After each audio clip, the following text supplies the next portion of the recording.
Anda sedang menyaksikan live breaking news bersama saya, Siska Mawaski. Polda NTB menggelar rekonstruksi kasus dugaan pelecehan seksual yang dilakukan oleh pria difabel Iwayan Agus Wartama alias Agus Buntung pada Rabu hari ini. Dalam rekonstruksi ini, Agus yang telah ditetapkan jadi tersangka tersebut turut dihadirkan. Rekonstruksi ini digelar di 3 lokasi, yakni Taman Udayana, Islamic Center, dan Nang Homestay. Lebih lengkapnya mengenai kegiatan rekonstruksi Agus ini akan disampaikan oleh jurnalis Tribun Lombok, Robi Firmansyah. Selamat pagi, Robi. Baik, Robi, bisa dijelaskan apakah rekonstruksi ini masih berlangsung dan juga ada berapa adegan yang diperagakan oleh Agus? Ya, Siska dan juga Tribuners, sampai dengan saat ini rekonstruksi dugaan kasus pelecehan seksual yang dilakukan oleh Agus atau Iwayan Agus Wartama kira-kira pukul 9 waktu Indonesia Tengah. Kepolisian daerah Nusa Tenggara Barat sudah melangsungkan rekonstruksi, di mana lokasi pertama yang dilakukan rekonstruksi tersebut di Taman Udayana. Di sana dari informasi yang diterima sekurangnya ada 8 adegan yang diperagakan. Kemudian kepolisian Negara Barat atau Polda NTB setelah melakukan rekonstruksi beberapa adegan di Taman Udayana, selanjutnya berpindah ke lokasi kedua, yakni di Nang Homestay, di mana di Nang Homestay ini Agus melakukan bersama korban melakukan tindakan yang tidak seharusnya dilakukan, Tribuners. Dan dari informasi yang kami terima juga dari penjaga homestay bahwa setiap minggunya atau dalam kurun waktu sepekan, Agus bisa membawa sampai 5 perempuan yang berbeda-beda di Nang Homestay ini. Dan setiap Agus datang ke homestay ini selalu memilih di kamar nomor 6. Dan Siska dan juga Tribuners, sampai saat ini bisa disaksikan di belakang saya bahwa rekonstruksi masih berlangsung, dan saat ini rekonstruksi dilakukan di dalam ruangan nomor 6. Dan kami dari media tidak diperkenankan masuk oleh tim kepolisian, hanya beberapa orang saja dari pihak kepolisian, kemudian kejaksaan dan juga kuasa hukum diperkenankan masuk ke dalam kamar nomor 6 tersebut, Siska.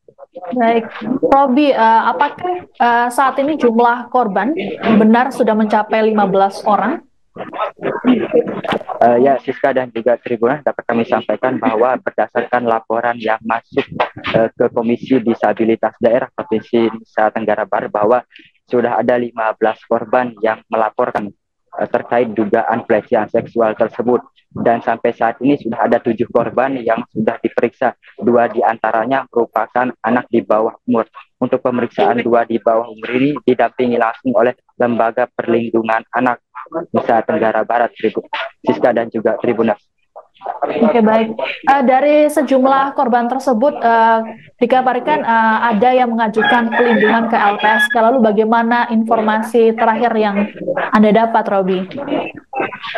Ya, Siska dan juga Tribuners, benar ada dari sejumlah korban tersebut ada 5 korban yang sudah meminta perlindungan kepada Lembaga Perlindungan Saksi dan Korban. Perlindungan tersebut diajukan sebagai upaya untuk memberikan perlindungan secara psikologis kepada korban yang ditakutkannya terjadi hal-hal karena kasus ini masih pro kontra di tengah masyarakat, sehingga korban merasa terganggu dengan informasi-informasi yang beredar selama ini, sehingga mereka meminta perlindungan perlindungan kepada LPSK, Siska dan juga Tribuners. Dan sampai saat ini kami masih belum mendapatkan informasi terbaru dari pendamping korban, di mana kemarin 2 hari yang lalu kami terima informasi bahwa pengajuan perlindungan tersebut masih dalam proses pengajuan dokumen untuk perlindungan saksi dan korban, Siska. Oke, baik. Lalu bagaimana kondisi dari para korban? Dikabarkan ada yang sampai mengurung diri, Robi. Ya, kami belum tahu bagaimana informasi terbaru dari para korban ini, karena memang ada beberapa korban saat ini tidak berada di Lombok, atau masih kami belum tahu di mana keberadaannya, karena memang kasus ini khusus untuk korban tidak diperkenankan untuk diekspos ke media maupun ke publik, Siska dan juga Tribuners. Oke, baik. Ini mengingat banyaknya korban, total ada 15 orang termasuk dengan anak di bawah umur. Apakah Agus selanjutnya akan menjalani penahanan oleh polisi, Robi?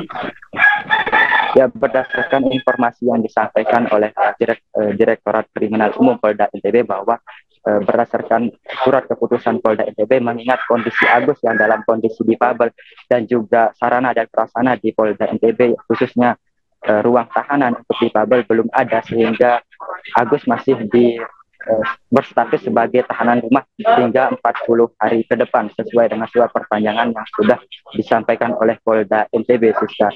Dan untuk nantinya ke depannya seusai persidangan kami belum tahu bagaimana informasi selanjutnya, apakah Polda NTB bersama instansi terkait akan membuat ruang tahanan khusus untuk penyandang disabilitas.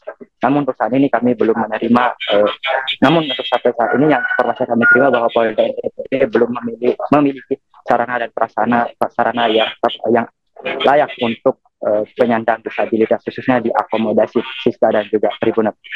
Baik, terima kasih Robi Firmansyah, jurnalis Tribun Lombok, melaporkan langsung terkait dengan kegiatan rekonstruksi Agus di Lombok. Selamat bertugas kembali. Tersangka pelecehan seksual Iwayan Agus Suartama alias Agus Buntung menjalani kegiatan rekonstruksi oleh Polda NTB pada Rabu 11 Desember. Agus pun dihadirkan dalam rekonstruksi yang digelar di 3 tempat ini. Kuasa hukum Agus, Ainudin, berharap agar rekonstruksi ini bisa mengungkap kejanggalan kasus. Ainudin mengatakan berdasarkan pengakuan Agus, tersangka dan korban ada kesepakatan untuk melakukan hubungan seksual. Adapun rekonstruksi ini adalah dilakukan guna melengkapi berkas perkara sesuai arahan dari Jaksa Penuntut Umum atau JPU. Kasus yang melibatkan Agus ini telah mendapat perhatian dari banyak pihak, bahkan pihak kementerian pun sampai turun tangan.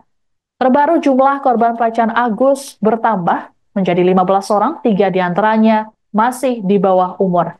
Hal ini diungkap oleh Ketua Komisi Disabilitas Daerah atau KDD NTB, Joko Jumadi.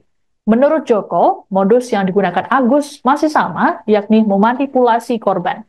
Agus mulanya mengajak ngobrol para korban, bahkan menjalin hubungan asmara. Adapun lokasi pelecehan seksual Agus juga dilakukan di tempat yang sama, yakni sebuah homestay. Dikatakan oleh Joko, seorang korban anak-anak mengaku berhasil kabur saat hendak dilecehkan. Sementara itu, Direktur Reserse Kriminal Umum Polda NTB Kombes Pol Syarif Hidayat menyatakan pihaknya menemukan bukti baru terkait kasus ini. Bukti tersebut yakni video percakapan antara Agus dengan seorang korban. Dalam video tersebut tidak terlihat Agus dan korban karena kamera diarahkan ke atas. Dalam video, Agus terdengar merayu korban dengan cara mengungkit masa lalu korban dan seolah-olah ia mengetahuinya. Agus juga meyakinkan para korbannya bahwa dirinya tak sama dengan laki-laki lain. Saat ini 5 korban sudah mengajukan pelindungan ke Lembaga Perlindungan Saksi dan Korban atau LPSK. Pengajuan pelindungan ini dilakukan bukan karena korban mendapat ancaman, melainkan untuk memastikan kondisi psikologi para korban. Buntut kasus ini, korban dilaporkan sampai mengurung diri.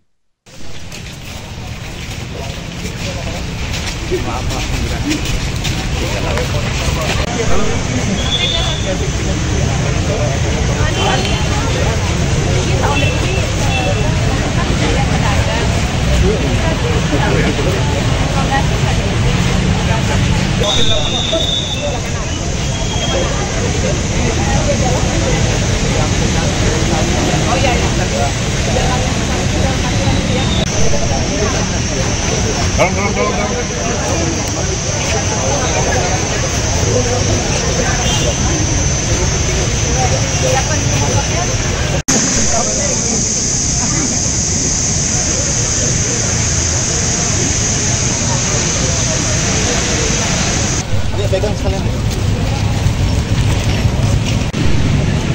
Nggak bisa gitu. Bisa jalan yuk. Oh, masih bisa ngasut nih. Motor, roda 2. Roda 2. Roda 2. Roda 2 jalan. Fokus jalan.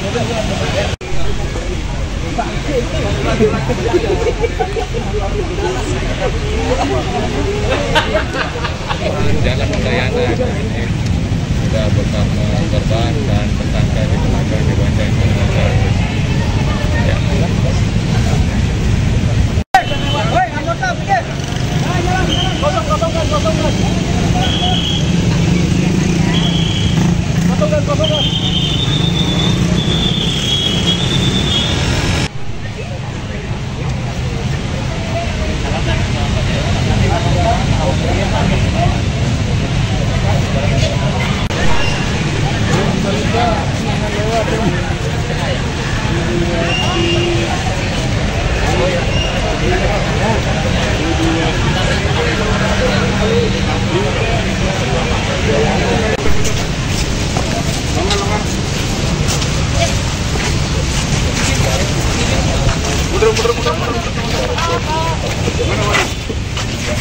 Download Tribun X sekarang.